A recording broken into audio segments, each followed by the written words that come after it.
അഷ്ടമുടി കായലിലെ അന്ന നടത്തോണിയിലെ ചിന്ന കിളി ചിങ്കാരക്കിളി ചൊല്ലുമോ എന്നെ നിനക്കിഷ്ടമായോ ഇഷ്ടമായോ. നമ്മൾ കുറച്ച് ദൂരോട്ടൊക്കെ യാത്ര പോകുമ്പോൾ ആൾക്കാർ ചോദിക്കും എവിടാ നാടെന്ന്. നമ്മൾ കൊല്ലമെന്ന് പറയുന്ന ഉടനെ അവർ പറയും നല്ല പച്ച മീൻ കിട്ടുന്ന നാടല്ലേ. നമ്മുടെ കൊല്ലം അഷ്ടമുടിക്കായലിലെ കരിമീൻ്റെ ലെവലുണ്ടല്ലോ, അതൊന്ന് വേറെയാണ്. രുചിയുടെ കാര്യത്തിൽ ഏറ്റവും മുമ്പിൽ നിൽക്കുന്നത് അഷ്ടമുടിക്കായലിലെ കരിമീനാണ്. മീൻ വെട്ടാനിരുന്ന എൻ്റെ നാത്തൂൻ ഒരു രക്ഷയില്ല. നമ്മുടെ ന്യൂറോ സർജൻ പോലും തോറ്റുപോകും. കത്തിയും കത്രികയും എന്ന് വേണ്ട കണ്ട പണിയായുധങ്ങളെല്ലാം എടുത്തിട്ട് അവളങ്ങ് ഓപ്പറേഷൻ തുടങ്ങും.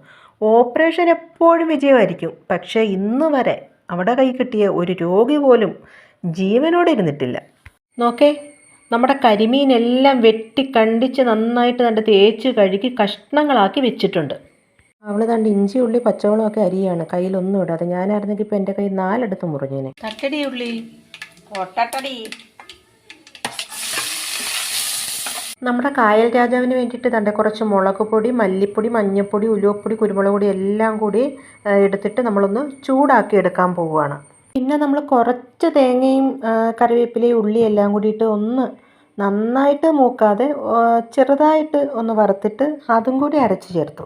പിന്നെ അതെല്ലാം കൂടി നമ്മൾ ജാറിലോട്ട് തട്ടിയിട്ട് കുറച്ച് വെള്ളം കൂടി ഒഴിച്ച് അരപ്പ് റെഡിയാക്കി.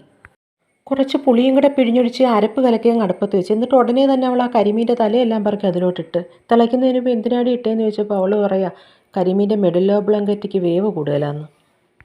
അങ്ങനെ നമ്മുടെ കരിമീൻ്റെ മെഡുല്ല ഒബ്ലോങ്കേറ്റ് പകുതി വെന്തപ്പോൾ അവൾ കഷ്ണങ്ങൾ വാരി ഇങ്ങോട്ട് വിതറാൻ തുടങ്ങി. അങ്ങനെ നമ്മുടെ മെഡുല്ല ഒബ്ലോങ്കേറ്റയും കഷ്ണങ്ങളും കൂടി താണ്ട് ഒന്നിച്ച് കിടന്ന് വേവാൻ തുടങ്ങിയിട്ടുണ്ട്. നന്നായിട്ട് തിളയ്ക്കുന്ന അവളതിനെടുത്ത് വെച്ച് കറക്കി കളിക്കുന്നുണ്ട്. അപ്പോൾ നമ്മുടെ കായലിലെ രാജാവ് താണ്ട് ചട്ടിയിൽ കിടന്ന് തിളച്ച് മറിയുന്നുണ്ട്.